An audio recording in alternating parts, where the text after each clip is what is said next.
Bismillahirrahmanirrahim. Assalamualaikum warahmatullahi wabarakatuh. Bismillahirrahmanirrahim.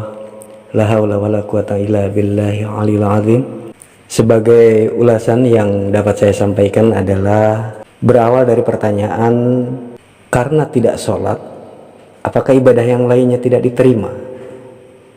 Buya menjawab dengan mengatakan bahwa banyak hadis yang menyebabkan umat Islam dalam beragama terjebak dalam agama seremoni atau ritual.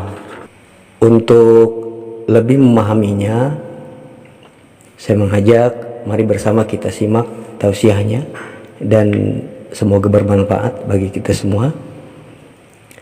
Terakhir saya coba sampaikan berulang-ulang, berkali-kali, mari kita bersama-sama berpikir dengan cerdas, tanggapi dengan hikmat, agar apa yang disampaikan, pencerahan-pencerahan tentunya sangat berguna bagi kita semuanya, dan dengan besar harapan agar semoga hari-hari ke depan segera tercipta kedamaian, ketentraman, kenyamanan, dan ketenangan. Sekian, wassalamualaikum warahmatullahi wabarakatuh. Saya cuma mau bertanya, saya pernah mendengar kajian di sebuah YouTube. Jadi kalau seseorang itu tidak melakukan ibadah sholat 5 waktu, maka ibadah yang lainnya tidak akan diterima. Itu menurut Buya bagaimana tanggapannya? Terima kasih Buya. Ya, gitu saja. Langsung saja. Saya tidak menolak ya.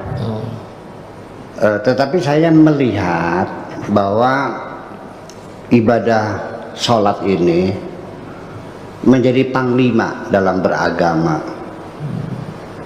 Untuk mengukur kebenaran seseorang beragamanya benar atau tidak, lihat saja di sholatnya. Itu satu. Yang kedua, bahwa sholat itu adalah tiang agama.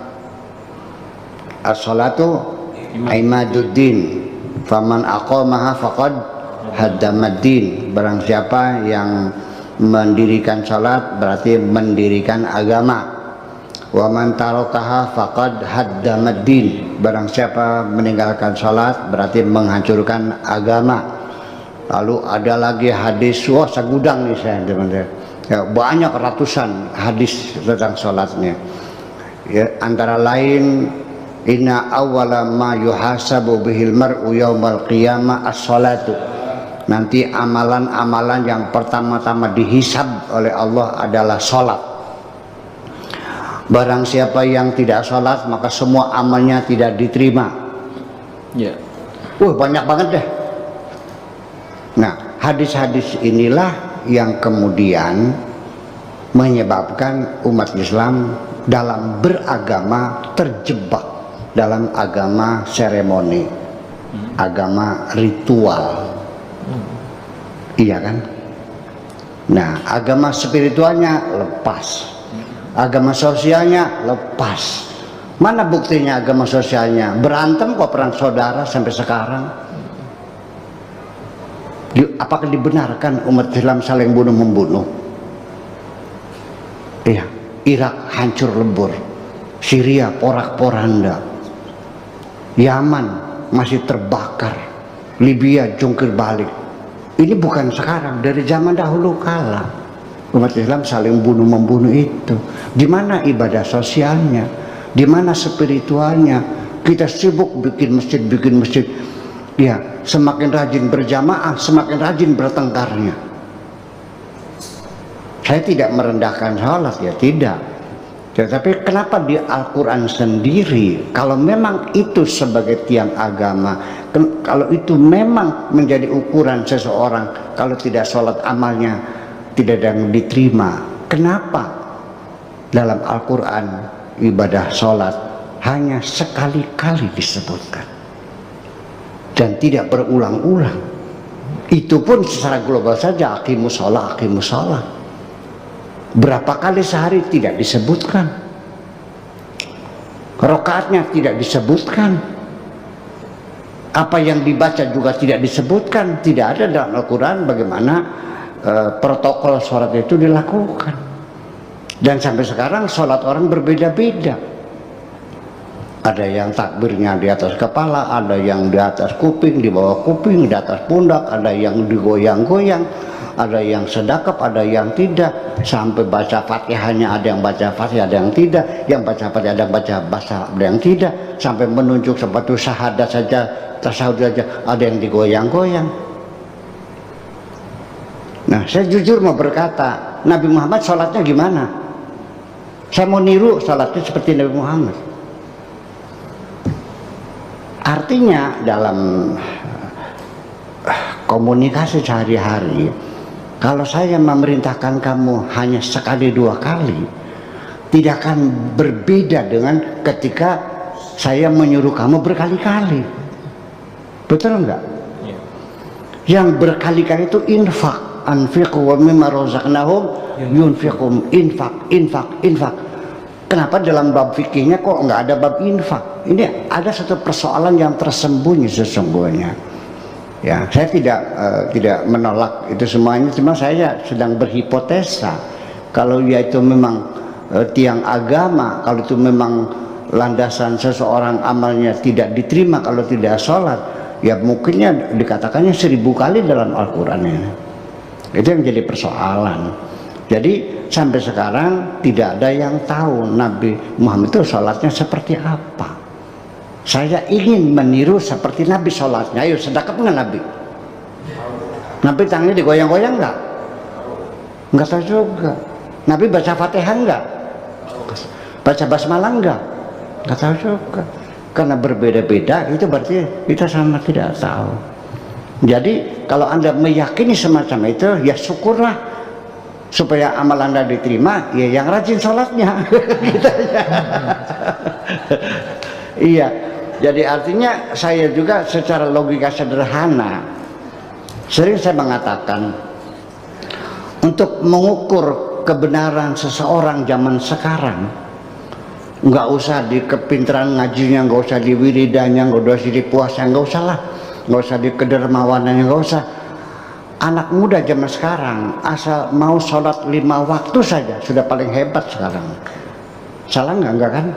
Ya, jadi saya tidak menyalahkan itu, tetapi bahwa sholat menjadi panglima dalam beragama itu menyebabkan akhirnya kita terjebak dalam agama seremoni semacam itu.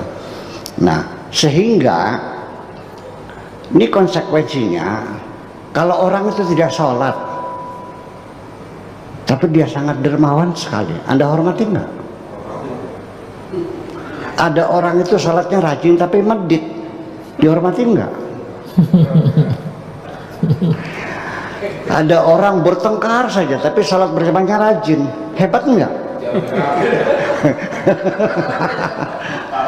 Nah, itu kan kita berbicara dengan logika yang sederhana saja semacam itu. Tetapi saya tidak merendahkan, saya tetap mengagumi, saya menghormati, dan saya menyanjung orang yang sholatnya rajin. Itu aja persoalannya. Tetapi saya tidak akan merendahkan seseorang karena dia tidak sholat. Nah, sekarang kalau orang beragama lain gimana? Anda hilangkan semua kebaikannya karena dia agamanya lain gitu, dan dia tidak perlu menghormatinya. Nah, ini kan jadi persoalan. Akhirnya melebar sampai kepada sholat, sehingga orang dihinakan karena tidak sholat, orang dihinakan karena agamanya berbeda, dan sebagainya. Saya dalam beragama seperti ini. Ketika ada seseorang menjelek-jelekan agama saya, menghinakan Nabi Muhammad, mencaci maki Al-Quran, saya akan balik badan, saya tinggalkan. Sampai kapan nanti? Sampai dia berbicara urusan yang lain. Wa idza ra'aita alladziina yakhuduna fi ayatina fa'arid anhum wa la taqud mahum hatta yakhudu fi haditsin ghairi. Ini Al-Quran. Bila engkau mendengar ada orang mencaci maki agama kamu dan sebagainya, balik badan saja.